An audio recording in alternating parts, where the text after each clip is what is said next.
Damas y caballeros, muy buenas noches. El Centro de Estudios en Justicia y Derechos Humanos les da la bienvenida en nombre del señor doctor Vicente Ceballos Salinas, Ministro de Justicia y Derechos Humanos, y del señor doctor Boris Mauricio Mendoza, director del Centro de Estudios en Justicia y Derechos Humanos, a la conferencia Reforma Constitucional sobre Financiamiento de Organizaciones Políticas. Nos acompaña en este magno evento la doctora Ana Neira Segarra, asesora del despacho ministerial, el señor doctor Fernando Tuesta Soledilla, profesor de la Pontificia Universidad Católica del Perú, expositor invitado, y el señor doctor Percy Medina Macías, jefe de la misión IDEA Internacional en el Perú, y el señor Boris Mauricio Mendoza, director del Centro de Estudios en Justicia y Derechos Humanos. En estos momentos vamos a presentar a nuestro expositor invitada, la doctora... En estos momentos va a dar unas palabras el señor doctor Boris Mauricio Mendoza en representación del Centro de Estudios en Justicia y Derechos Humanos en su calidad de director. Aquí recibimos con un fuerte aplauso.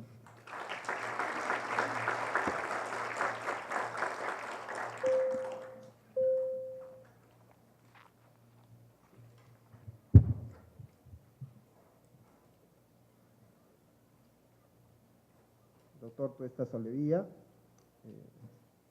doctor Macías, doctora asesora del despacho, estimados asistentes, el Centro de Estudios, Justicia y Derechos Humanos y el Ministerio, a través del ministro Vicente Ceballos, les da la bienvenida, el saludo. Nosotros nos sentimos muy honrados esta noche de tener a dos personalidades muy especializados en sus temas y dentro del mundo académico también reconocidos por sus estudios en la materia electoral y en el tema de la democracia. Yo creo que vamos a todos a aprovechar el bagaje, el conocimiento y también la experiencia dentro de la vida democrática que tienen estos personajes, y nos va a dar muchas luces con respecto a este proceso informativo, respecto a las 4 propuestas de reforma constitucional. Yo creo que es un hito importante que la ciudadanía vaya informada sobre estas 4 reformas, y de esas 4 reformas, un tema sustancial es la reforma número 2, que es acerca del financiamiento a las organizaciones políticas. Y qué más que tener a dos invitados que conocen el tema desde la perspectiva de la ciencia política y de manera comparada además. Entonces vamos a salir muy beneficiosos en realidad, y yo les agradezco por la aceptación de estar compartiendo con ustedes, y eso es una muestra también de un comportamiento participativo, cívico, ¿no?, y desinteresado para dar a conocer estos temas que son parte de este proceso de referéndum en que todos estamos participando. Vamos a dar un aplauso general a todos nuestros invitados, ¿no?, por la presencia de hoy, y a nosotros mismos. Entonces, siéntanse una vez más en su casa. Por mí, muchas gracias.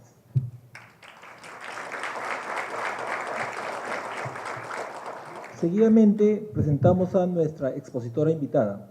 En esta oportunidad convocamos a la doctora Ana Neira Segarra, asesora del despacho ministerial.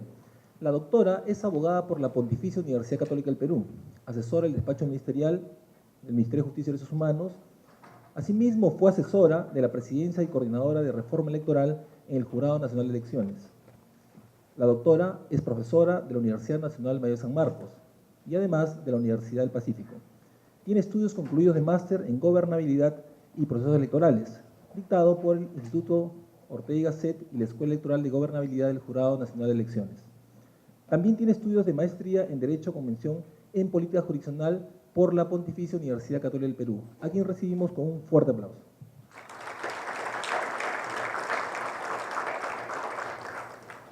buenas noches con todos ustedes. Es realmente un gusto estar aquí en el Ministerio, que de hecho es también nuestra casa, así que les damos la bienvenida, por supuesto, para que puedan estar con nosotros.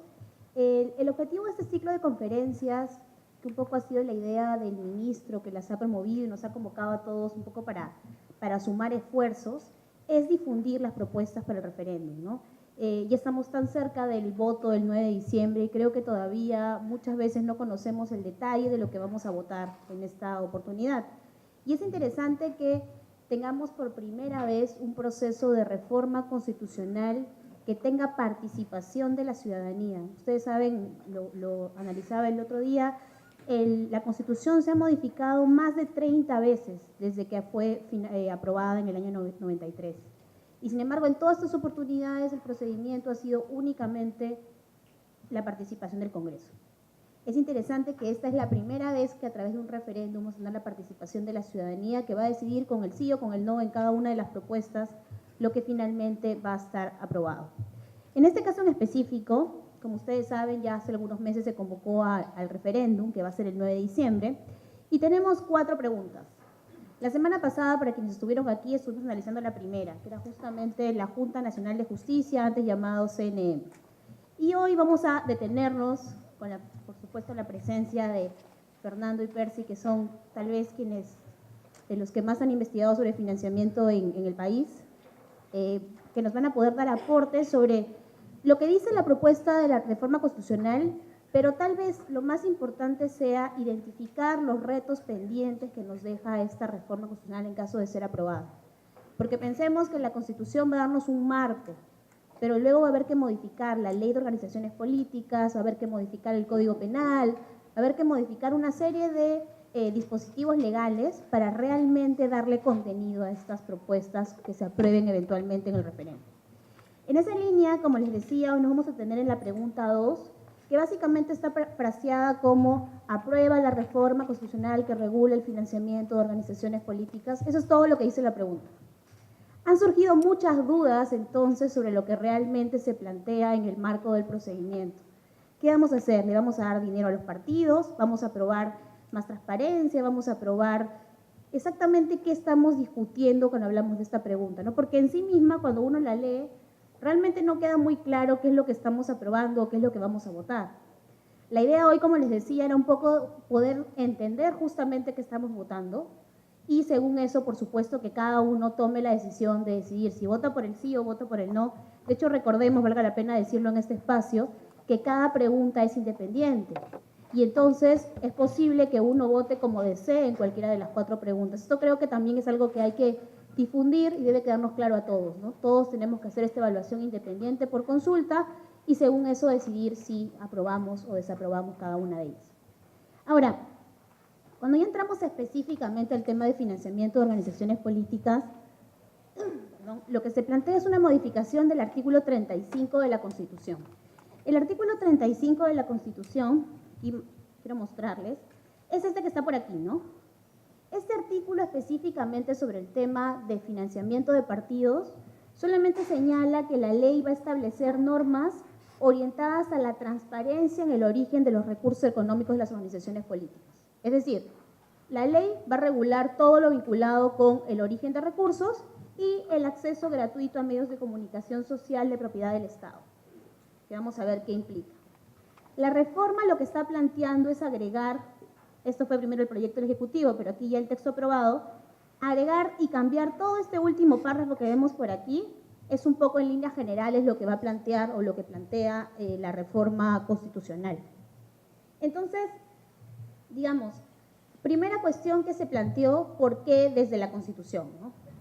Algunos decían, y de hecho algunos, incluso creo que los sentados en la mesa conversamos en algún momento sobre la necesidad de hacerlo a través de la Constitución. ¿Por qué debía ser en la Constitución y no debía ser en una ley? Y la respuesta que en su momento se dio era porque se quería asegurar que estas normas estén a un nivel superior que no pueda ser tan fácilmente modificado por una mayoría parlamentaria a través de una ley, ¿no? Pensemos, por ejemplo, y este me parece que es un ejemplo ilustrativo, en el año 2017 se modificó la Ley de Organizaciones Políticas y se eliminó la obligación de rendir cuentas permanentemente en campaña por los partidos políticos. Es decir, Hoy un partido, cuando está en campaña, no tiene que rendir cuentas durante la campaña. Solo rinde cuentas después, porque eso dice la ley.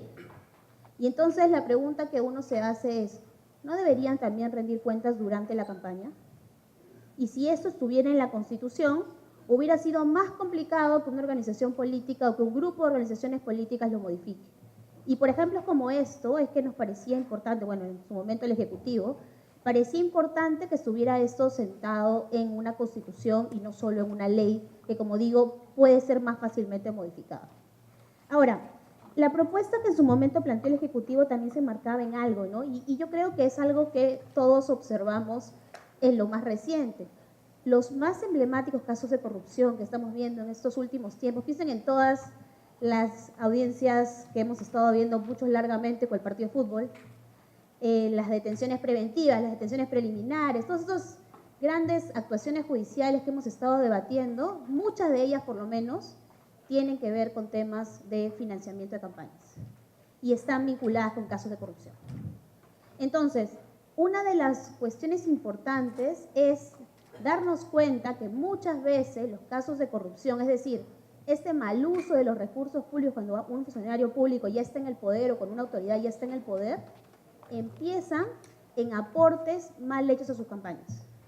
O porque son aportes ilícitos, o porque son aportes que no se declaran formalmente y no son transparentes, o porque son aportes de gente que no quiere aparecer, pero luego sí quiere ser beneficiada con las obras públicas, las licitaciones y todo lo que viene durante el gobierno.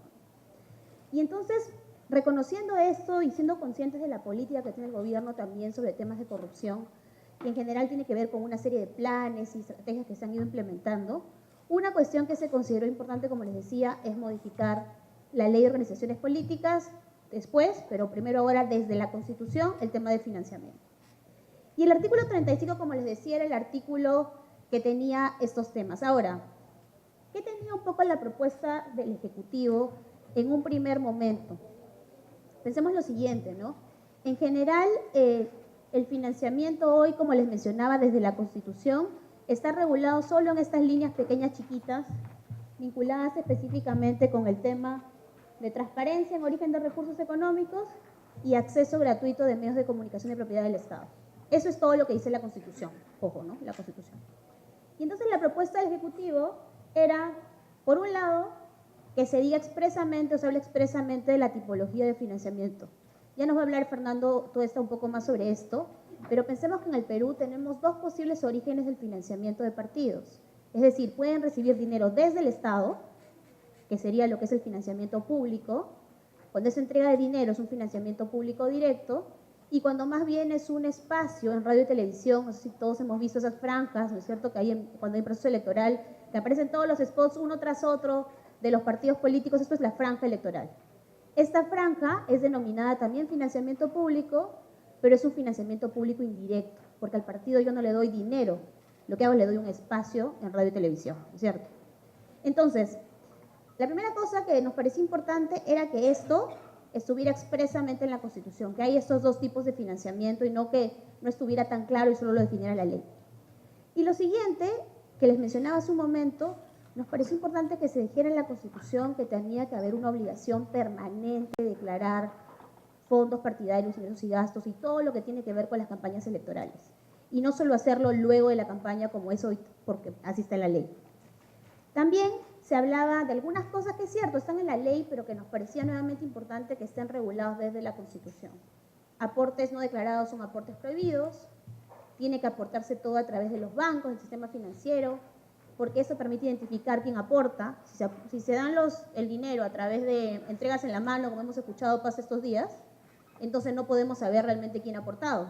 De repente aparecen los 200 millones, los $200.000 que no sabemos quién los ha dado, ¿no? Y no hay forma luego de poder controlar el uso que se da de ese dinero tampoco. Y luego también prohibir que personas condenadas por determinados delitos puedan aportar a las campañas. Esto finalmente, yo creo que esta es la propuesta que más fue modificada en el Congreso, porque esto es lo que proponía el Ejecutivo, ¿no? En un primer momento. Es la propuesta que más ha cambiado en el Congreso y yo creo, y esto con cargo a decirlo incluso institucionalmente, creo que nosotros hemos coincidido que se ha cambiado para bien. Porque si bien nuestros objetivos nos parecían buenos, Lo que finalmente se ha planteado en el texto aprobado también creo que cualitativamente puede cambiar lo que es el financiamiento de partidos. En un primer momento, nuevamente sí, se habla de los dos tipos de financiamiento, el público y el privado, en la línea de lo que les mencionaba. Se habla expresamente de criterios de transparencia y rendición de cuentas, criterios que al estar en la Constitución van a obligar a que toda la legislación esté impregnada de transparencia, es decir, no van a poder haber aportes anónimos, no van a poder haber, digamos, entregas que no sean a través del sistema financiero para los partidos, ¿no? Y luego, además, bueno, hace referencia, aquí está mencionado, a una serie de principios vinculados con la participación y fortalecimiento de organizaciones políticas, con la igualdad y proporcionalidad en el caso del financiamiento público y con el hecho nuevamente de hacerlo a través del sistema financiero con excepciones y topes en la ley en el caso privado. Pero tal vez lo más importante, y yo creo que ha pasado, no sé si ustedes perciben lo mismo, pero me parece que ha pasado un poco desapercibido, son dos cosas que la verdad son muy, muy importantes.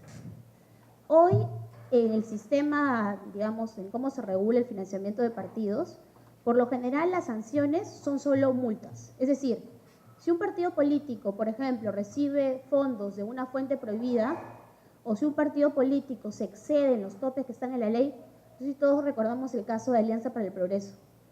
En caso de Alianza para el Progreso, el partido recibió aportes por encima de unos determinados montos permitidos por la ley. ¿Cuál fue la sanción? Una multa que nunca pagaron. Y entonces uno se pone a pensar, si la única sanción por incumplir la normativa sobre financiamiento de partidos es una multa, que además no se paga, algo está fallando en el sistema. Y entonces, bien creo, la propuesta no se queda solo en sanciones administrativas, que de hecho también, además de la multa, podrían pensarse en otras, ¿no? En algún momento se ha debatido mucho y no se llegó a aprobar en el texto de la ley el hecho de imponer sanciones políticas, es decir, si un partido incumple la normativa sobre financiamiento, que se le pueda suspender o cancelar incluso la inscripción, que ya no sean partidos por incumplir las normas sobre financiamiento, por las normas de transparencia sobre el financiamiento. Pero más, aquí se habla incluso de sanciones civiles y más sanciones penales. Nuevamente regresemos a nuestra recordación de los casos que están ahorita en televisión y que todos estamos de algún modo siguiendo. Estos casos están siendo juzgados por lavado de activos. Y claro, probar el lavado de activos tiene sus propias probanzas que no tienen nada que ver específicamente con temas de campaña ni de elecciones. Los fiscales, los jueces tendrán que hacer un trabajo para tratar de probarlos. Pero en otros países, como Colombia, como Chile, como España o Italia, hay tipos penales específicos para temas de financiamiento de partidos. Es decir, un tipo penal que expresamente hace responsable a determinadas personas por incurrir en financiamiento ilegal de organizaciones políticas. Y hace responsable además en algunos casos no solo a la persona, al tesorero, al que aporta, sino al partido político, que es tal vez lo más importante, ¿no? Porque si hacemos solamente responsable al ciudadano individual, a la persona individual, probablemente no vamos a llegar tampoco a toda esta maraña, muchas veces, como algunos están imputándoles, que toda una organización está un poco enfocada en captar ese tipo de fondos, ¿no? Entonces, esto que de hecho es un dato, como les digo, que ha pasado un poco desapercibido, es sin duda importante. En el mundo, según la base de datos de IDEA, que revisaba, más del 50% de países, de los 160 países que ellos analizan, generan un tipo de sanción vinculada con temas penales en sus legislaciones. No se quedan solo en las multas o solo en los temas administrativos. Pero la segunda propuesta, que también, reitero, creo que no ha sido muy relevada ni en los medios, ni por lo que hemos estado un poco hablando de estos temas, tiene que ver con el hecho de que si se aprueba la propuesta, de ahora en adelante los partidos no van a poder contratar de manera directa propaganda electoral. Ustedes recuerden que hoy un partido político puede contratar espacios de manera libre en radio y televisión, con el único tope de 5 minutos diarios por estación, en cada estación de radio y televisión. 5 minutos al día es un montón, ¿no? Ningún partido se puede dar el lujo, muy pocos partidos se pueden dar el lujo de contratar 5 minutos al día en cada estación de radio y televisión. Con lo cual al final el tope no es un tope real, pero existe en la ley. Y entonces lo que sucede aquí es que muchos partidos políticos que tienen más recursos contratan más espacio en radio y televisión y los que tienen menos recursos no pueden contratar estos espacios. Pero más allá de esto, cuando uno ve los ingresos y gastos, que Fernando tiene cuadros con mucho dato y yo creo que con él lo van a ver mucho más ilustrativamente, pero es bien interesante cuando uno analiza los ingresos y gastos de los partidos que declaran ante la OMPE. más del 50% de sus ingresos y gastos están gastados, valga la redundancia, en radio y televisión. Es lo que muchos califican como un disparador de campaña, es decir, es el gasto más alto de una campaña electoral, un spot en radio y televisión. Entonces, el hecho de que de ahora en adelante no puedan contratar este espacio directamente, sino que sea el Estado el que les reparte estos espacios, sí puede generar un cambio cualitativo en cómo funcionan las campañas electorales. Porque piensen lo siguiente, ya hemos hecho un cambio de reglas, no desde la Constitución, pero de la ley. A partir de ahorita, una empresa no puede aportar a un partido político. Ese cambio es estructural. Imagínense que no tenemos Odebrecht ni similares porque ninguna empresa puede aportar a un partido político. Está prohibido desde la ley. Pero con esto, que va a estar además en la Constitución, ningún partido político puede contratar propaganda electoral. Solo lo que va a suceder es que hay una bolsa, digamos, por decirlo de alguna manera coloquial, de espacio, y este espacio va a ser dividido de manera proporcional entre todos los partidos por el Estado, por la OMPE. Esto además no es que lo estemos inventando en el Perú. Esto hay en México, en Ecuador, en Argentina, en Chile, Brasil y en una serie de países que han establecido regímenes similares para generar unas ciertas condiciones de equidad en la campaña. Esta reforma tampoco ha sido, creo yo, muy relevada. Sí creo que puede tener un impacto bien importante en las campañas electorales que se vienen, sobre todo en la del 2021, que es probablemente la general más cercana, y es lo que vamos a votar el próximo 9 de diciembre. Por supuesto, sin que esto implique definir votos, es importante que todos conozcamos lo que se va a votar y según eso, como digo, decidamos cuál va a ser el sentido de nuestro voto. Yo lo dejo por ahí. Muchas gracias. Agradeciendo a la doctora Ana Neira por su brillante exposición. Seguidamente, continuamos con nuestro magno evento y vamos a invitar al doctor Fernando Tesa Soldevilla, profesor de la Pontificia Universidad Católica, a quien vamos a pasar a presentar. El doctor Fernando Tesa Soldevilla es doctor en Ciencias Sociales de la Universidad Nacional de San Marcos, magíster y licenciado en Sociología por la Pontificia Universidad Católica del Perú. Realizó estudios de doctorado en Ciencia Política en la Universidad de Heidelberg, Alemania. Se desempeña como profesor principal en la Pontificia Universidad Católica del Perú en la especialidad de Ciencia Política. Anteriormente enseñó en la Academia Diplomática del Perú, Universidad del Pacífico, Universidad de Lima y Universidad Nacional Mayor San Marcos. Fue jefe de la Oficina Nacional de Procesos Electorales entre el 2000 y 2004. Asimismo, director de Opinión Pública de la Pontificia Universidad Católica del Perú entre 2005 y 2011. Y ha realizado diversas investigaciones y publicaciones en temas de elecciones, partidos políticos y opinión pública. A quien recibimos con un fuerte aplauso.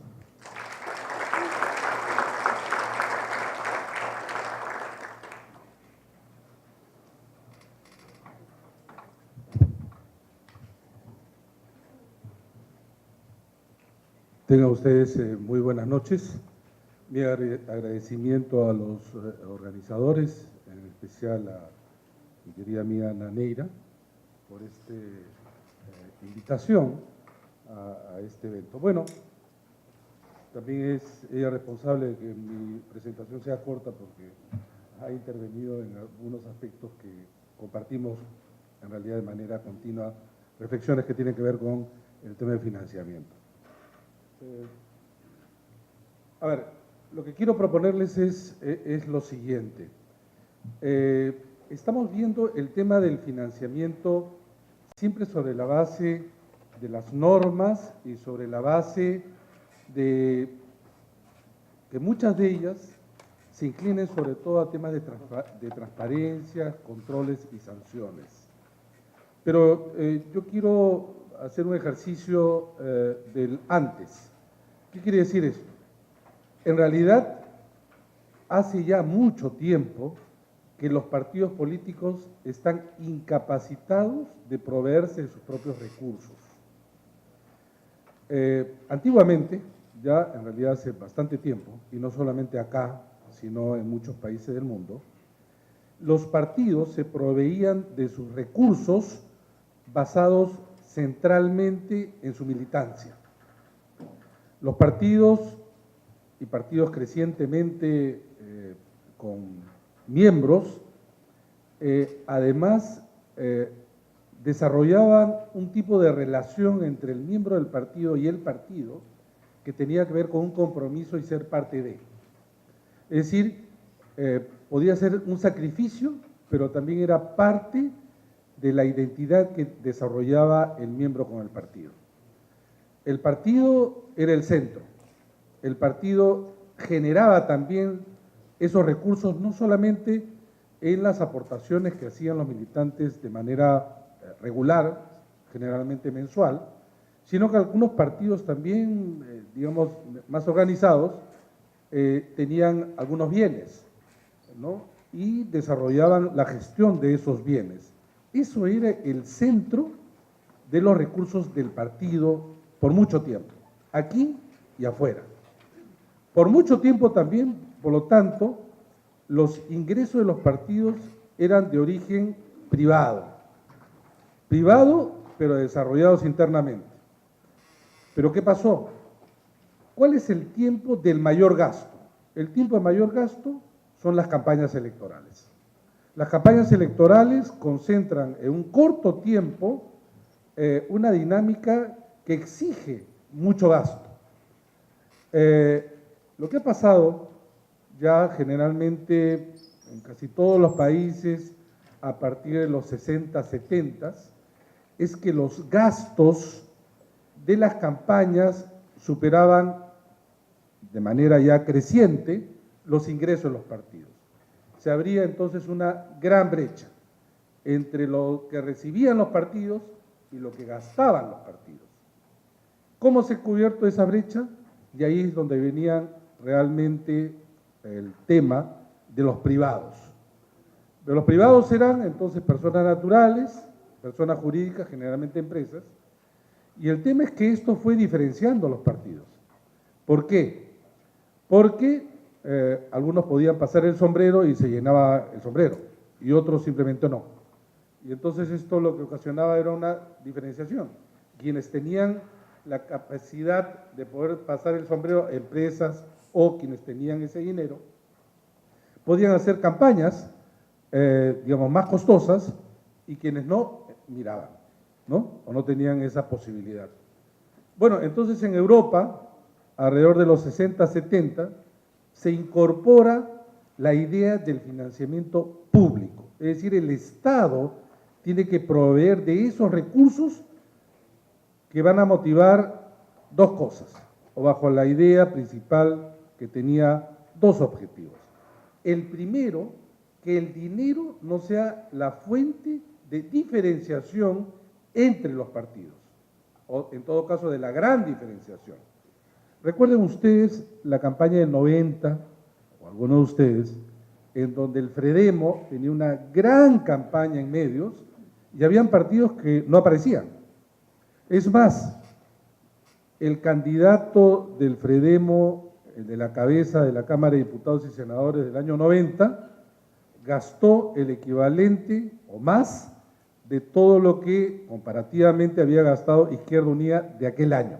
Me acuerdo más bien los números porque hubo toda una comisión investigadora en el Parlamento de aquella oportunidad.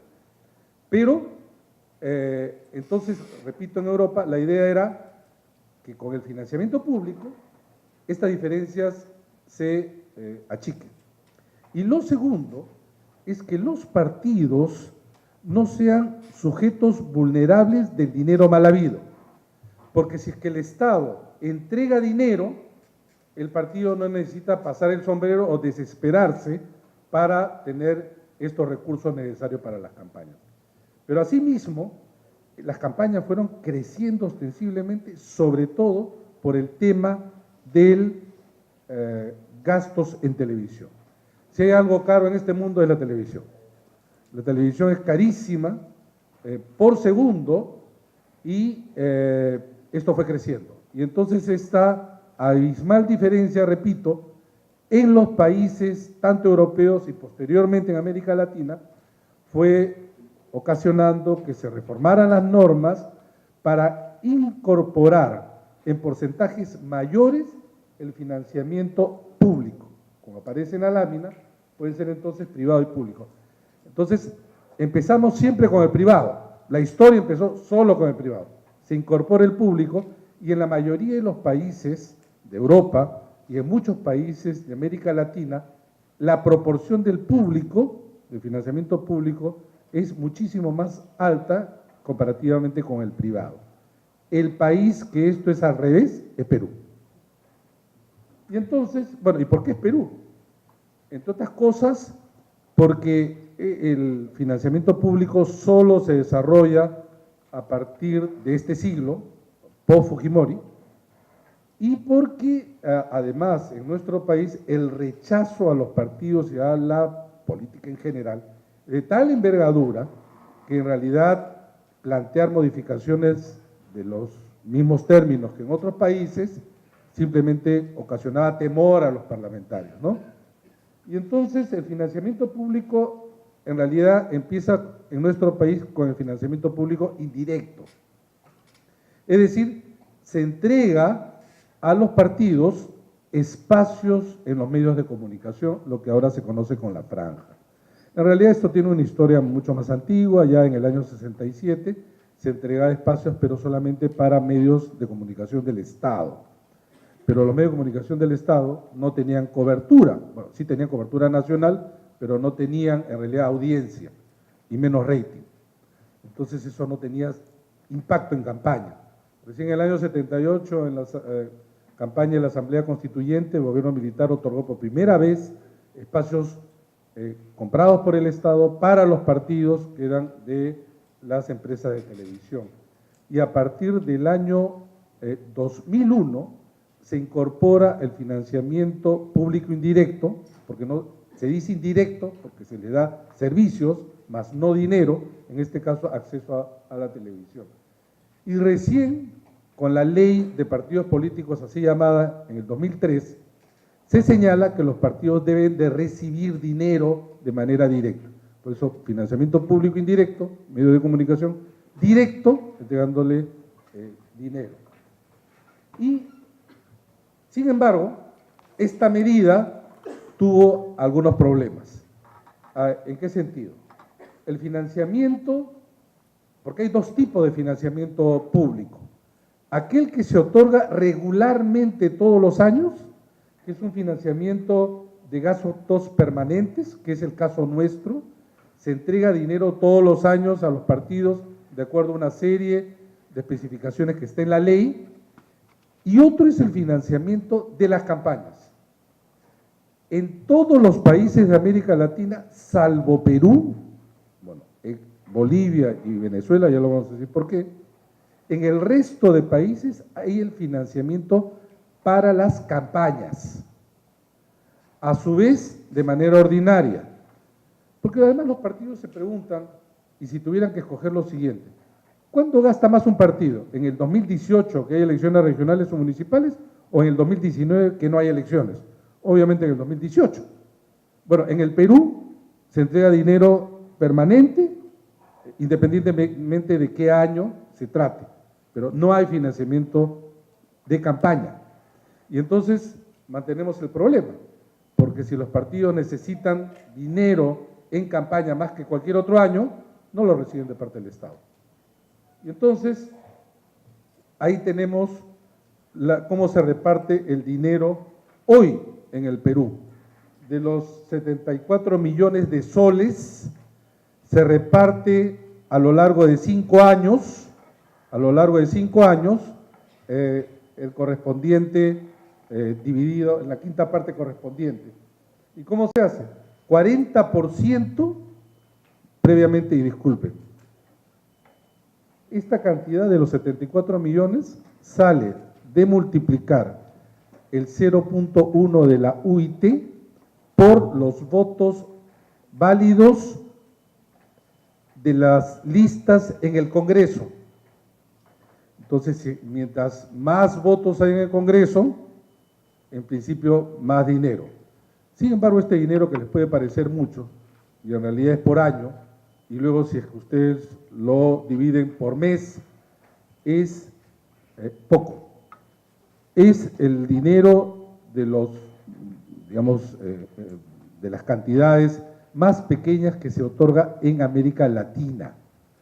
Si uno tuviera que hacer un ejercicio, se hace en realidad este ejercicio, sobre, por ejemplo, ¿cuánto cuesta para los partidos abrir un local partidario en las provincias que la ley exige inicialmente para inscribir un partido, que son 67, en 67 provincias, abrir locales, mantener mínimamente local, no alcanza el dinero. No alcanza el dinero. ¿Cómo hace política un partido que no tiene local? Y sin embargo, debe de tenerlo. Debe. Pero resulta que ustedes pasan ahora, por ejemplo, que se terminó la campaña, y buscan el local en una provincia de determinados partidos, de los 23 partidos, y probablemente encuentren uno, alguno o ninguno en la mayoría de los casos. Los partidos en el Perú no tienen dinero. Bueno, este dinero, sin embargo, les ha sido otorgado a partir del año 2017, del año pasado. Reciben este dinero, pero tienen una limitación. La limitación es que se debe utilizar este dinero justamente para gastos ordinarios. De ahí la mitad, son para gastos ordinarios, el 50% como máximo, y el otro 50% deben utilizarlo ¿en qué? En educación, capacitación e investigación. Suena bonito, ¿no? Bueno, no es bonito pues para los partidos, por una sencilla razón. Los partidos con las justas tienen para abrir locales. Y entonces, como la ley le dice que tiene que también hacer capacitación, educación e investigación, que suena bien, para, por ejemplo, sus militantes, resulta que justamente ahora iré hablando con la gente de la Gerencia de Supervisión de Fondos Partidarios de la OMPE, hoy, hasta el día de hoy, la mayoría de los partidos reportan sobre gastos ordinarios, que es lo que necesitan. Pero como tienen que gastar como un máximo del 50%, ¿saben lo que van a hacer los partidos? Porque así es. Cuando las normas son hechas a espaldas de la realidad o no dando cuenta de la realidad, echa la ley, echa la trampa. Imagínense ustedes a los partidos investigando. Si las universidades en nuestro país casi no investigan, menos pues los partidos. Se está creyendo que los partidos son entidades de una formalidad, digamos, destacada. La vida de los partidos es una tremenda informalidad y estamos hablando de partidos extremadamente débiles. Y entonces, pero así es, digamos, la ley. Limita entonces, ¿qué van a tener que hacer? Aparte tienen que contratar un contador, ¿no? El contador va a hacer pues que las cosas cuadren, ¿no? Hasta un punto. Si no recuerdan lo que está sucediendo ahora con Odebrecht, las cuentas también cuadraban, ¿no? Bueno, pero esto es entonces lo que reciben los partidos en proporción a los votos obtenidos. Rápidamente acá, porque yo me estoy pasando creo el tiempo, los ingresos de los partidos en el 2006, 11 y 16 han crecido. Ahora, ¿de dónde vienen esos ingresos? ¿De los militantes? Bueno, ustedes están viendo cómo son los de los militantes, ¿no? Y eso, lo que estamos viendo ahora, sucede en todos los partidos. ¿Y por qué crecen esos ingresos? Porque los gastos también están creciendo. Los gastos crecen. ¿Y qué crecen? Miren ustedes, han crecido los gastos en actividad de financiamiento proselitista. Miren, han pasado de 3% del total de los ingresos a 23 y 16. ¿Y saben por qué? Acuérdense ustedes los cócteles. ¿Saben de dónde viene esto? Porque la ley señalaba lo siguiente, que las actividades proselitistas tenían una limitación, creo que era, Ana, tú me corriges, 30 o 60 UITs al año, creo que era 60 UITs al año, que en su momento podría ser más o menos unos 160.000 soles. Pero decía, el partido puede entregar en sus informes señalando que las actividades proselitistas, que pueden ser, por ejemplo, no sé, pues un concierto, un cóctel, etcétera, donde no aparecen las personas identificadas, o sea, el partido puede presentar al año hasta esa cantidad. Pero lo que no decía la ley, y por eso siempre les digo, echa la ley, echa la trampa, es la siguiente. ¿Qué pasa cuando son actividades proselitistas donde sí se conoce al aportante? Porque el tope era si no se conoce al aportante, pero la ley no decía si se conoce al aportante. Pues los partidos se dieron cuenta que esa era una forma de evadir la ley. Y entonces, ¿cómo es la de los cócteles? O puede ser rifas, kermés, concierto de rock en la playa, etcétera.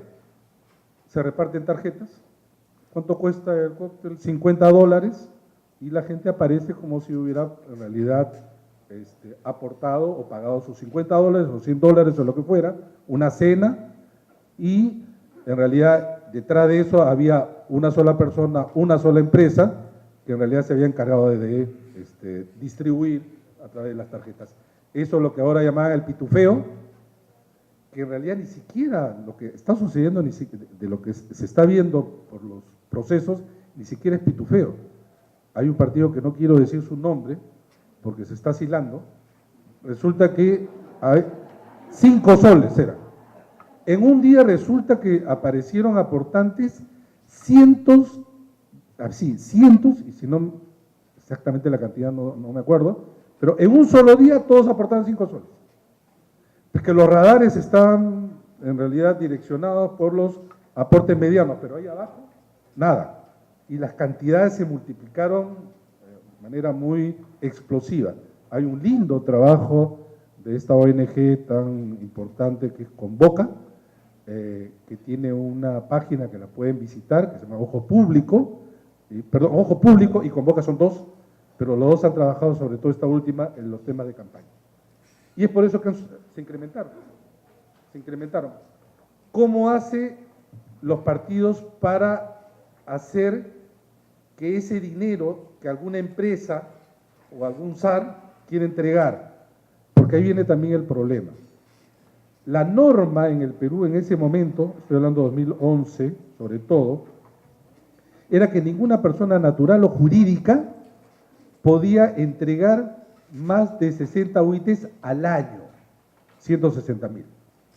Yo me acuerdo, siempre se lo cuento a mis alumnos, y ustedes por curiosidad también lo pueden buscar, el gerente general del Banco de Crédito, en una entrevista que le hacen en el 2016, le dicen si es que ellos han apoyado a algún candidato. Y él dice que sí han apoyado candidatos, no más de uno incluso. Y entonces el periodista le dice, bueno, y diga, ¿a qué candidato han apoyado? Y dice, no lo puedo decir. Claro, el periodista no estaba tan enterado, como le pudo haber dicho, ¿sabes qué, señor? La ley señala que usted tiene que identificar cuánto, quién y hacia quién. Bueno, uno busca el listado en la Gerencia de Supervisión de Fondos de la OMPE y no aparecía el Banco de Crédito. Pero no estaba hablando alguien que decía que el Banco de Crédito había aportado, lo estaba diciendo el gerente general del Banco de Crédito, diciendo nosotros, o sea, no él como una persona natural, sino el banco como institución.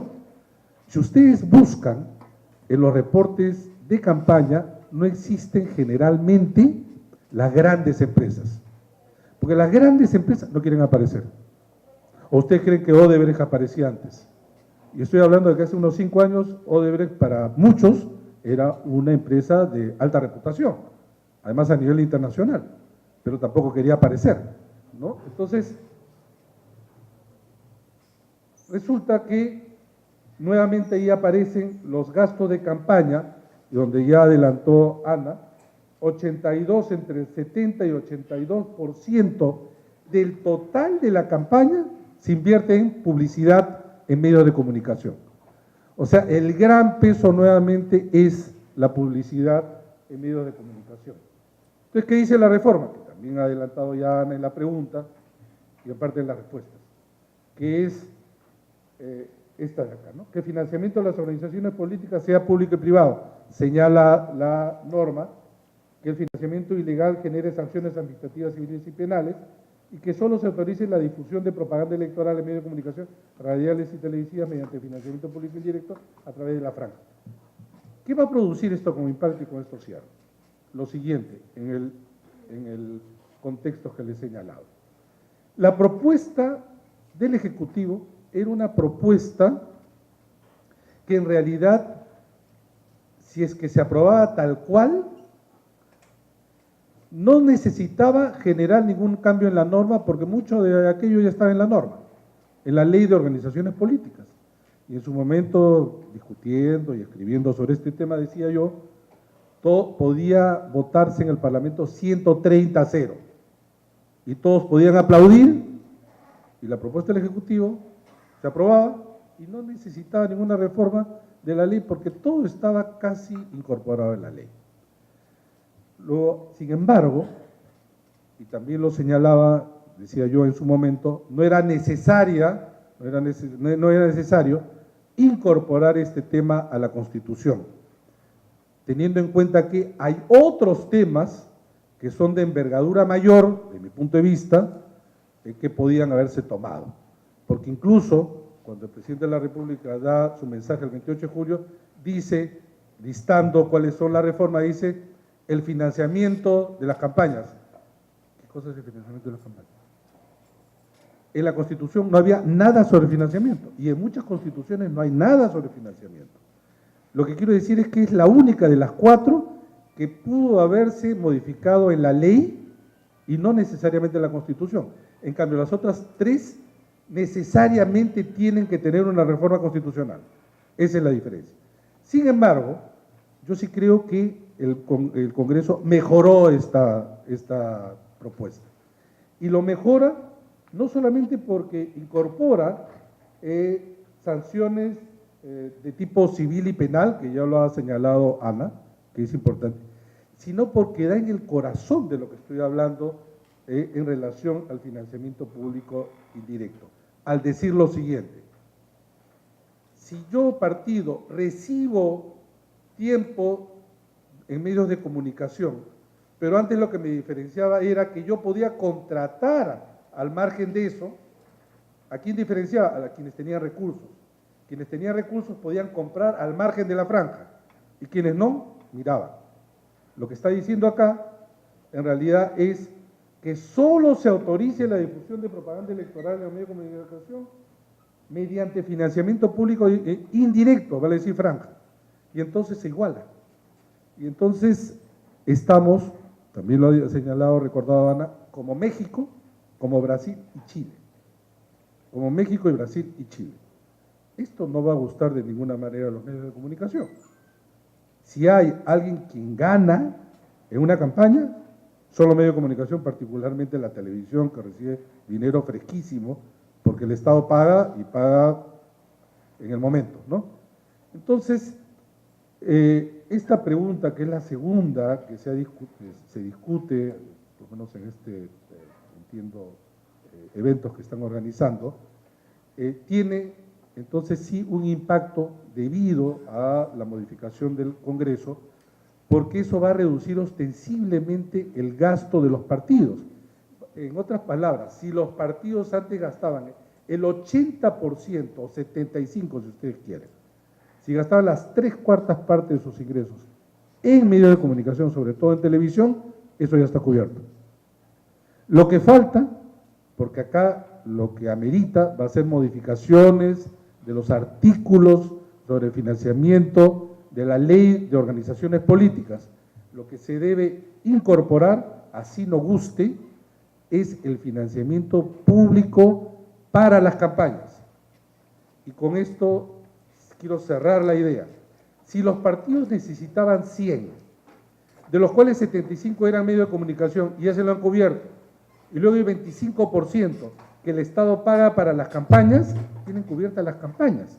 Entonces, cuando viene un Odebrecht y dice, yo te financio la campaña, o cualquier otro, el partido, bueno, si quiere meterse en problemas, lo hace, o si quiere ser dependiente, lo hace.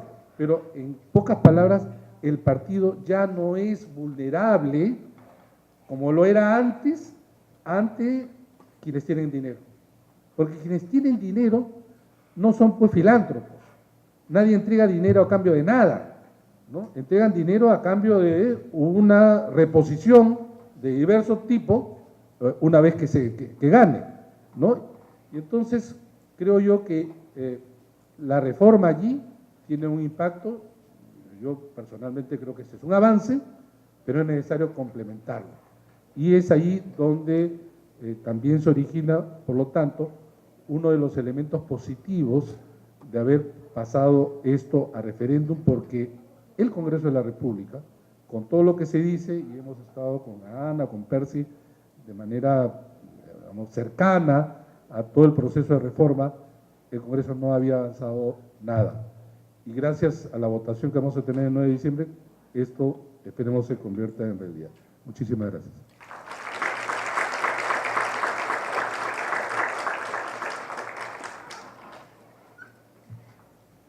Agradecemos al doctor César Soldevilla por su brillante participación.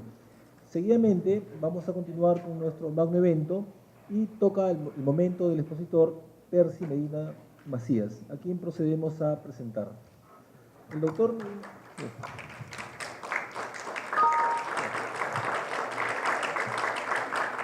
El doctor Percy Medina Macías actualmente es el jefe de la misión en el Perú del Instituto IDEA Internacional. Ha participado en diversas misiones internacionales, asesorando a 9 países en materia electoral y grupos cívicos en 12 países de América. Asimismo, ha sido secretario ejecutivo por 2 periodos del Acuerdo de Lima, la Red de Organizaciones de Observación Electoral de América Latina. También fue secretario general de la Asociación Civil Transparencia entre el año 2003 y 2012. Ha sido editor de la revista Cuestión de Estado y director ejecutivo del Instituto Diálogos y Propuestas, a quien recibimos con un fuerte aplauso.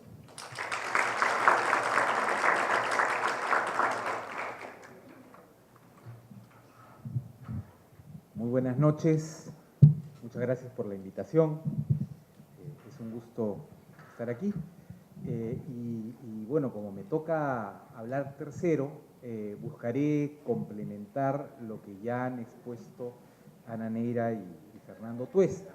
A mí me pidieron centrarme en el análisis comparado y ellos dos ya han cubierto buena parte de la materia, han hecho también algunas alusiones a lo comparado, pero buscaré más bien complementar lo que ellos han señalado y eventualmente pasar un poco más rápido aquellos temas a los cuales se han referido.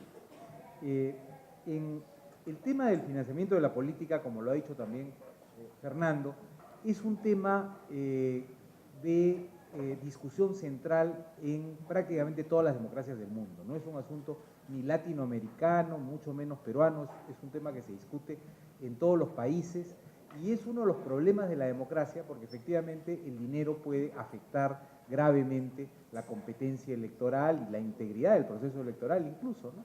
Entonces, por eso se busca en la mayoría de países que se regule el dinero, el flujo del dinero a la política para garantizar que haya un campo de juego equilibrado, ¿no? Que no haya jugadores que vienen con toda la ventaja y avasallan a los demás y que no haya tampoco posibilidades de no solamente comprar poder, sino influir indebidamente desde redes ilícitas o criminales. Entonces, el tema de regular el financiamiento de la política es un tema que se discute en todo el mundo y que da lugar a reformas significativas en muchos países, ¿no? Prácticamente todos los recientes procesos de reforma política y electoral en América Latina han tenido componentes fundamentales en relación con el financiamiento político. Reformas muy significativas y recientes, ¿no? En Chile, por ejemplo, en México, en Colombia, en varios países han atendido el tema del financiamiento como uno de los asuntos centrales. ¿Qué cosa es lo que se puede regular en materia de financiamiento o desde dónde regularlo, ¿no? El financiamiento político puede ser regulado a través de el financiamiento público, ¿no? He puesto primero el financiamiento público, aunque, como ha dicho Fernando, el financiamiento original de la política es el financiamiento privado. Empezó la política financiándose de manera privada y luego los países fueron introduciendo el financiamiento público. Se puede entonces regular a través del financiamiento público cómo el dinero ingresa a las campañas, las fuentes del financiamiento privado, cómo es que entran los recursos de los privados a las campañas, y lo voy desarrollando, el gasto electoral, ¿no? Con topes, etcétera, la transparencia y rendición de cuentas, los órganos de control y el régimen de sanciones. Esos son los ámbitos en los que básicamente puede centrarse la regulación y vamos a ver cómo es que se ha trabajado esto en los países de Sudamérica y en algunos casos de América Latina. El financiamiento público, que como también ha señalado Fernando, es una inversión de recursos en beneficio de partidos y campañas, puede hacerse de manera directa o indirecta, es decir, en dinero en efectivo, ¿no? O a través de servicios, exenciones tributarias. En el Perú tenemos ambos tipos de financiamiento, el financiamiento público directo que se entrega, como explicó también Fernando, a razón de un quinto del el financiamiento quinquenal al que se hacen acreedores los partidos que obtienen representación parlamentaria, ¿no? Y luego, adicional al financiamiento público directo, que es un financiamiento que no es para campañas, está el financiamiento indirecto, que es justamente el único que aplica propiamente para las campañas a través de la franja electoral. Entonces, en el Perú tenemos financiamiento público, tanto directo como indirecto, y este es uno de los aspectos que también está en discusión para ver cómo regularlo mejor. Lo voy a seguir trabajando. En América Latina, América Latina ha sido pionera en materia de financiamiento público. Uruguay en 1928 estableció financiamiento público, Costa Rica en 1956 y Argentina el 57 inicialmente y el 61 de una manera un poco más amplia. Entonces, en el mundo en general se ha ido introduciendo el financiamiento público a lo largo del siglo XX, pero ya muy tempranamente en América Latina, tan temprano como en 1928, Uruguay estableció financiamiento público para la política, ¿no? En el Perú lo establecimos de manera indirecta con franja electoral en el 67, si no me equivoco, pero el financiamiento público directo recién con la ley de partidos el año 2003. En la actualidad todos los países de la región contemplan algún tipo de financiamiento público, a excepción de Venezuela. Venezuela es el único país que no tiene ningún tipo de financiamiento público. Bolivia tampoco lo tenía, pero hicieron recientemente una reforma que incluye financiamiento indirecto, pero tampoco tienen financiamiento directo.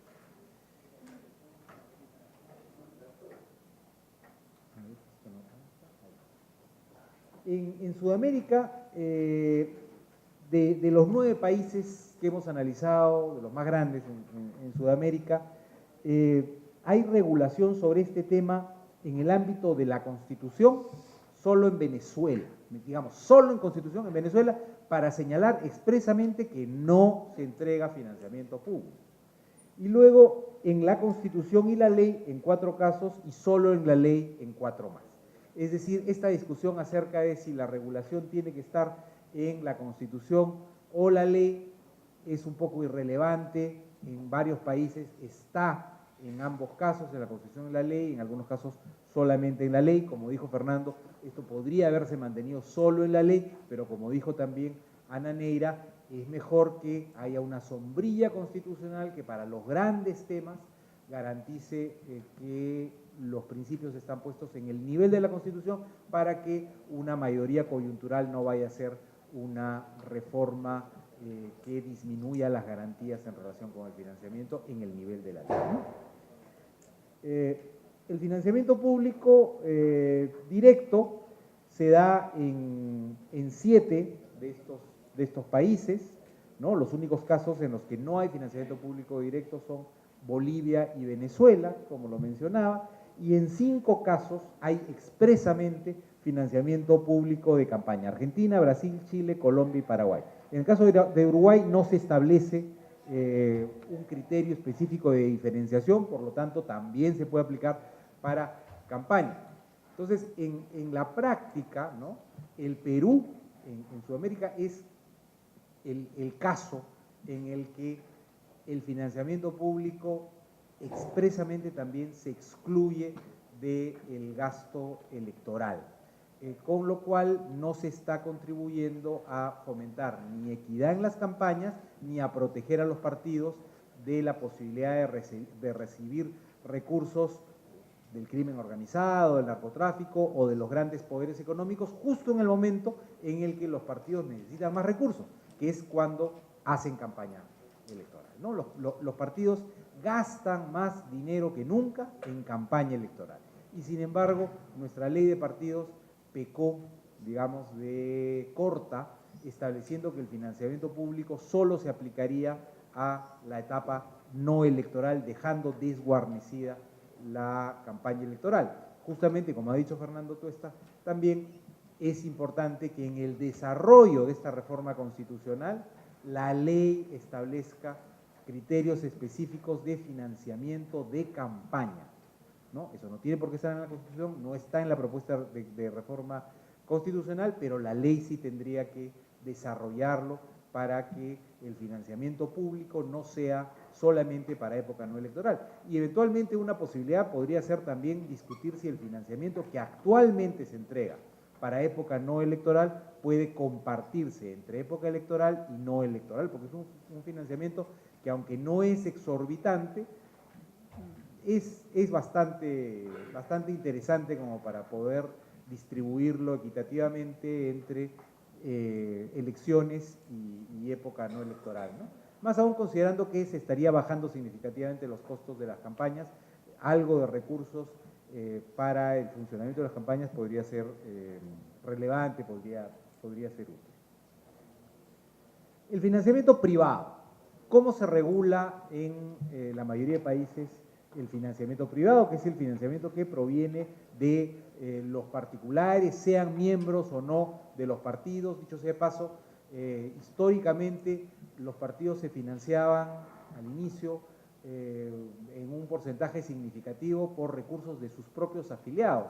Era muy común hace no tanto tiempo que los afiliados cotizaran a sus organizaciones políticas. Hoy eso prácticamente ha desaparecido.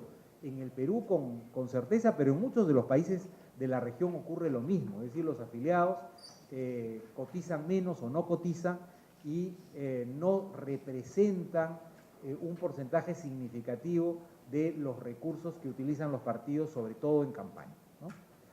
Claramente las campañas se financian con recursos que no vienen de los afiliados, sino de terceros. En América Latina casi todos los países han introducido algún tipo de prohibición sobre fuentes de financiamiento, así como han puesto límites en las contribuciones, ¿no? Hay fuentes prohibidas, tradicionalmente los estados, no sé si está en la siguiente, ¿no? Las donaciones de gobiernos, más allá del financiamiento público que está instituido, los individuos o las personas jurídicas extranjeras, es otra prohibición más o menos común, contratistas del Estado, en general se prohíbe el financiamiento anónimo y en muchos países se ha limitado también las donaciones de personas jurídicas o se ha establecido que solo pueden donar las personas naturales. Esa es una práctica más o menos, es una tendencia en muchas de las reformas.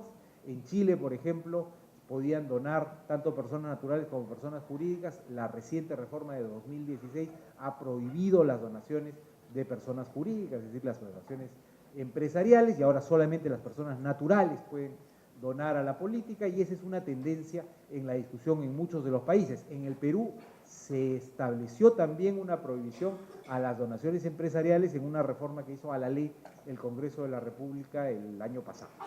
Entonces, hay una cierta tendencia a limitar las donaciones privadas en cuanto al monto, para garantizar que no haya donaciones exorbitantes que terminen comprando poder, y hay una tendencia también a que sean donaciones de personas naturales, de ciudadanos y ciudadanas, y no de personas jurídicas, no de las grandes empresas, que haya también limitaciones al monto para que no haya grandes donaciones, y también crecientemente limitación a, por ejemplo, donaciones de determinadas colectividades, como colectividades religiosas o en algunos casos incluso de grupos de interés, ¿no? de ONGs o de colectivos ciudadanos que persiguen determinados temas. 2/3 de los países de la región han introducido limitaciones al monto de las contribuciones individuales, ¿no? Y aunque esta medida es complicada de ejecutar, es una medida que lo que busca es justamente garantizar que sean las pequeñas donaciones las que alimenten la política y que no sean los grandes poderes los que compren influencia a través de donar a las campañas. El financiamiento privado en Sudamérica está regulado, miren, más o menos mitad entre constitución y ley, ¿no? Entonces también, nuevamente, cuando algunos dicen que esto debería ser solo materia de ley, podría ser solo materia de la ley, ¿no? Pero no está mal que esté en el nivel de la Constitución. Ahí vemos que en el nivel de la ley está regulado en Bolivia, Uruguay, Colombia, Ecuador, Argentina, y tanto en Constitución como en ley en Chile, Paraguay, Brasil y Venezuela. La mayoría de países de la región tienen sistemas mixtos, en realidad prácticamente todos. Venezuela, nuevamente, es la excepción, que solamente tiene financiamiento privado. Los demás combinan financiamiento público con financiamiento privado en distintas proporciones. En muchos casos el financiamiento privado es mayor que el público. En México, por ejemplo, es exactamente al revés, el financiamiento público es significativamente mayor que el privado, y eso tiene que ver con que los mexicanos tienen muchísimo financiamiento público, al punto que hay una discusión ahí si es que no está terminando siendo un financiamiento tóxico, es decir, demasiado dinero para los partidos que los burocratiza y hace que no tengan ningún interés y esfuerzo por buscar recursos de sus propios afiliados y de la sociedad. Y ahí hay una discusión acerca de si no debería limitarse el financiamiento y de alguna manera reducirse. Pero en general lo que se busca es una combinación armoniosa entre el financiamiento público y el financiamiento privado, de tal manera que el financiamiento público equilibre, compense, reemplace el financiamiento privado. No que lo elimine, porque es algo que en ningún país se ha logrado, pero que por lo menos establezca los equilibrios como para que no sea el financiamiento privado el que sea el que lleve la voz cantante. El Perú está en uno de los extremos, porque al no haber financiamiento público de campaña, sino solamente financiamiento indirecto, efectivamente el grueso del gasto en campaña es un financiamiento privado, ¿no?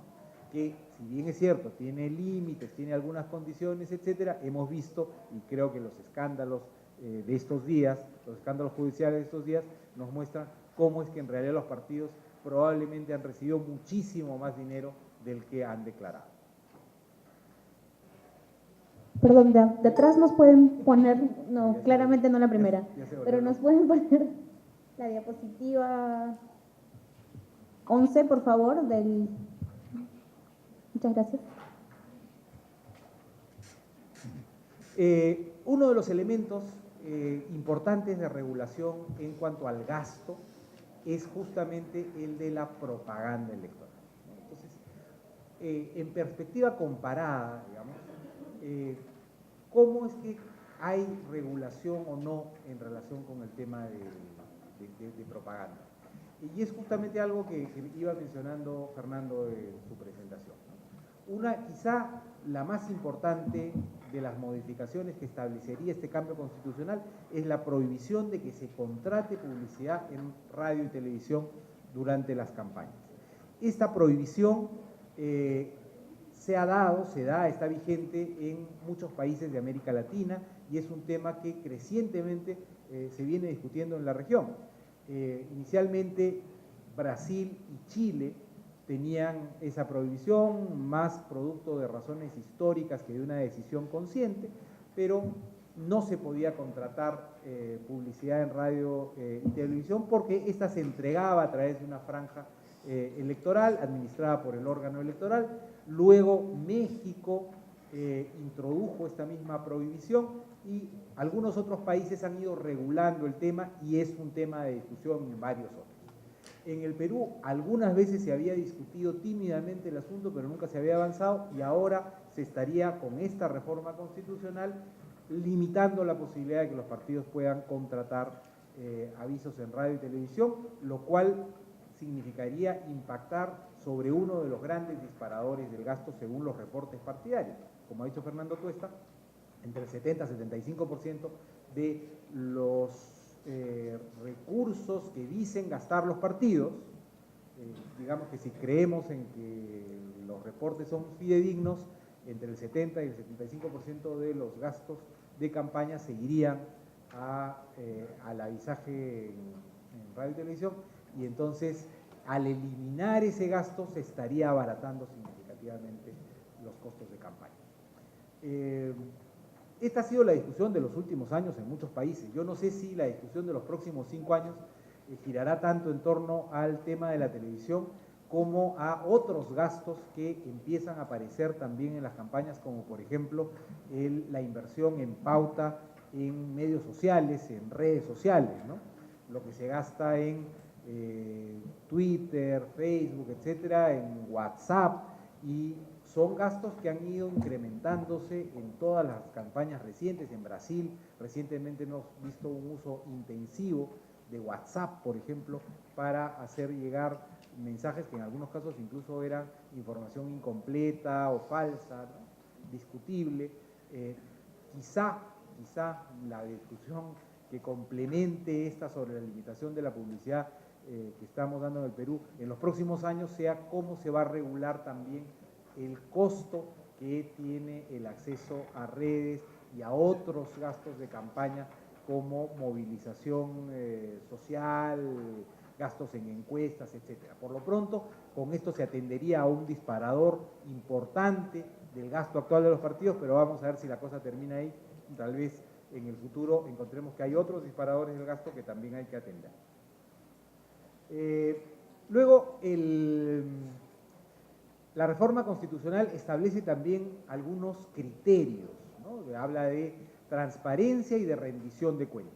En Sudamérica son también criterios que se tienen desarrollados tanto en la Constitución como en las leyes, ¿no? A nivel constitucional, por ejemplo, en 3 casos, en la ley en 2 casos, y no hay regulación específica sobre transparencia en 3 casos, pero hay sí un espíritu, digamos, en la mayoría de legislaciones que señala que el financiamiento que reciben los partidos tiene que transparentarse y tiene que hacerse público el origen, ¿no? El origen, sobre todo el origen, pero también los gastos.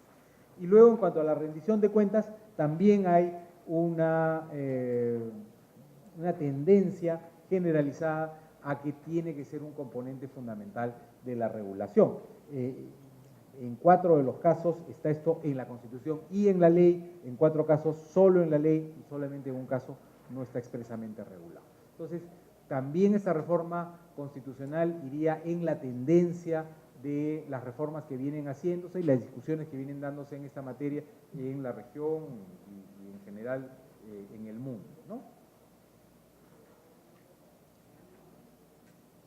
Otro de los elementos que incorpora la reforma constitucional es el de la bancarización, que ya estaba establecido en la ley, efectivamente en una reforma reciente que hizo el Parlamento del año pasado, pero le da más fuerza el decir que está en la Constitución y que debería ser desarrollado probablemente por una ley posterior para ver qué significa esto, a partir de qué monto, en qué condiciones, etcétera, porque no es fácil de aplicar, sobre todo en un país donde no hay una red bancaria muy amplia a nivel nacional. Entonces hay que ver cómo es que esto puede implementarse, sobre todo para campañas locales. Pero es un principio muy importante el establecer que haya trazabilidad de los recursos que entran a los partidos y a las campañas, porque esa es la manera justamente de determinar si ha habido reportes, dineros que no han sido reportados, o para seguir la ruta del dinero y garantizar más específicamente que todo el dinero que entra a las campañas finalmente sea reportado. Aquí hay alguna información sobre los países donde la bancarización es obligatoria, ¿no? En Argentina, Paraguay y Venezuela, por ejemplo, no es un tema regulado, pero tanto en Argentina como en Paraguay se está discutiendo la necesidad de bancarizar, y sí está regulado y obligatorio en Bolivia, Brasil, Chile, Ecuador, Uruguay. En el caso de Chile, de manera bastante detallada y como producto de la reforma que se hizo del año 2016, que a su vez fue el resultado de una serie de escándalos que vincularon a políticos prominentes con financiamientos indebidos. Y las sanciones, que es es el último tema que voy a tocar, que es un tema central, ¿no? Es un tema de las regulaciones sobre el financiamiento, es quizá el tema más decisivo para garantizar una vigencia efectiva de la regulación, porque una regulación que no tiene sanciones adecuadas lo que genera es incentivos al incumplimiento, ¿no? En el Perú, por ejemplo, nosotros teníamos multas que, como ha señalado Ana Neira, en la práctica no se pagaba, y entonces durante muchos años, a pesar de que existía la disposición de que la OMPE podía aplicar sanciones al incumplimiento del financiamiento, nunca se aplicaron sanciones, ¿no? Y cuando empezaron a aplicarse, que eran multas, nunca fueron pagadas. Nunca un partido político ha pagado una multa sobre incumplimiento del financiamiento. Entonces eran sanciones no efectivas. Ahora lo que está diciendo la reforma constitucional es que además de la sanción administrativa, que puede ser la multa, pueden aplicar sanciones penales. Dice civiles y penales. No sé bien cómo entender eso de civiles, será un poco raro, ¿no? Pero será, en fin, ahí será materia de interpretación legal luego. Pero por lo menos la sanción penal es clarísima, ¿cierto? Que es el establecimiento del delito de financiamiento ilícito, que es un tema que también se ha discutido en el Congreso y que ahora tendrá mandato constitucional para ser desarrollado luego por la legislación. 18 de 20 países en América Latina aplican multas, entre ellos Perú. 10 de 20 países sancionan con pérdida del financiamiento público.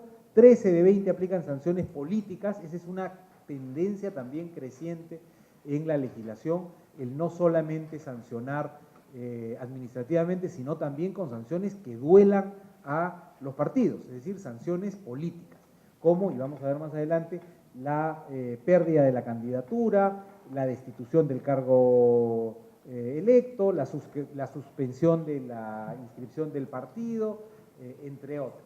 Porque eso realmente es un elemento disuasivo al momento de aplicar el financiamiento, ¿no? Es decir, la regulación sobre el financiamiento, es decir, los partidos, si saben que simplemente tienen que pagar una multa, están más inclinados, tienen más incentivos para simplemente no cumplir y luego pagar la multa, a diferencia de aquellos casos en los que hay una sanción específica que, por ejemplo, les va a impedir postular candidatos en la próxima elección, o peor aún, puede significar la anulación de la elección o la pérdida del cargo, ¿no? Miremos cómo en América Latina, por ejemplo, aplican, o en Sudamérica, aplican estas sanciones, ¿no? En Argentina tienen multas, pero tienen también la pérdida del financiamiento público, sanción política. En Bolivia, aparte de la multa, hay prisión, hay sanción política y pérdida del financiamiento público. En Brasil, multa, sanción política y pérdida del financiamiento público.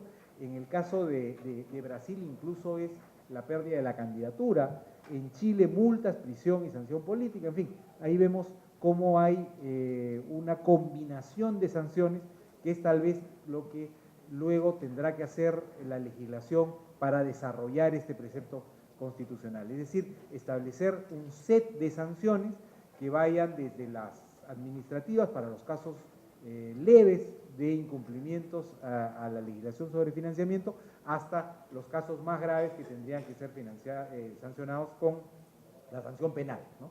Que a su vez tiene que limitarse solamente a aquellos casos muy graves, ¿no? No se puede meter a la gente presa porque se pasó un tope en recibir los aportes, o porque recibió un aporte de alguna fuente, por ejemplo, una persona extranjera o lo que fuera, ¿no? Eso no puede ser parte de la sanción penal, pero debe discutirse, por ejemplo, qué pasa cuando está comprobado que se ha lavado dinero o se ha recibido dinero de redes criminales, o el incumplimiento es evidentemente dirigido a ocultar el ingreso de este dinero, es dinero anónimo que ha sido introducido de manera que evidentemente muestra que se busca su ocultamiento. En fin, la sanción penal no debe servir para los casos de los errores en la contabilidad o algunos excesos en cuanto a la administración de los fondos, sino para aquellos casos graves donde evidentemente se está vulnerando un bien jurídico, ¿no? ¿Qué reformas se han realizado, y con esto ya termino, en la región en los últimos años? Reformas en cuanto a los controles a donaciones privadas en Brasil, Chile, Costa Rica y Bolivia, en cuanto a individualización de responsabilidades por violaciones a la ley, como por ejemplo en Guatemala, en Paraguay. Ese es otro tema que aquí se está discutiendo, el poder tener personas concretas, no el partido, sino personas concretas que sean responsables de garantizar que el partido cumple la regulación. Sanciones más efectivas, como las sanciones de pérdida de inscripción, suspensión, como en Chile, la pérdida del cargo en Colombia, la cancelación del registro en México, la anulación de las elecciones, que también aplica en México cuando se pasan los topes, etcétera. Sanciones que en conjunto logren disuadir a los actores políticos del incumplimiento del financiamiento. También hay creciente legislación que mejora el acceso a los medios de comunicación, como en Chile, Brasil, México, Ecuador y Bolivia. Estas reformas se han hecho en el nivel de la Constitución en algunos países, como Ecuador y Brasil, y en otros casos en el nivel de la ley. En los últimos años se han generado reformas constitucionales y legales en distintos países de América Latina para fortalecer a los partidos políticos y en general lo que podríamos decir es que esta es una legislación que está en permanente movimiento. Es decir, hay discusiones sobre esto en varios países y hay que subrayar que con la aprobación de esta reforma constitucional en el Perú tampoco cerramos la regulación sobre este tema, sino que justamente aprobada esta reforma, y las encuestas parecen señalar que será una de las reformas que se aprobarán el 9 de diciembre, tocará al Congreso inmediatamente después empezar a discutir el desarrollo normativo en el nivel de la ley de estas reformas constitucionales, que en muchos casos son reformas muy importantes. Muchísimas gracias.